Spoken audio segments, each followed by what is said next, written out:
Hi, நான் உங்களுடைய மாலா சுப்பிரமணியம் பேசுகிறேன். அதாவது நாளைக்கு வந்துட்டு 30/1/25 தேதி.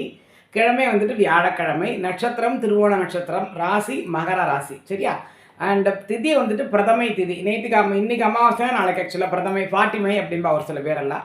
ராகு காலம் 1:03, குளிகை காலம் 9:10, யமகண்டம் 6:7. சரியா? சந்திர ஓரை 11லிருந்து 12, சுக்கிர ஓரை 9லிருந்து 10, புதன் ஓரை 10லிருந்து 11, குரு ஓரை 6லிருந்து 7. யூஸ்வலாக எப்பவும் போல் சந்திராஷ்டம் யாருக்கு பூச நட்சத்திரம். ஸோ பூச நட்சத்திரம் இருக்கிறவா கொஞ்சம் அனாவசியமாக லூஸ்டாக பண்ணண்டா.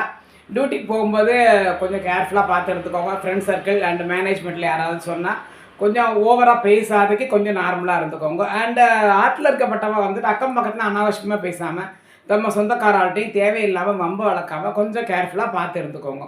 ஓவராலாக பார்த்தா நாளைக்கு பிரதமை இல்லவா, அதனால பாட்டுமேங்கிறதுனால கொஞ்சம் நாள் உண்மையாகவே நல்ல நாள் கிடையாது. எந்த நல்ல காரியங்களும் நாளைக்கு துவங்க வேண்டாம். அதாவது நாளைக்கு நன்னா இருக்காது பண்ணினேன்னாக்கா. சித்தயோகம் இருக்குது, மரணயோகம் இல்லை. பட் பிரதமை வந்துட்டு தட் இஸ் நாட் இது நல்லது கிடையாது.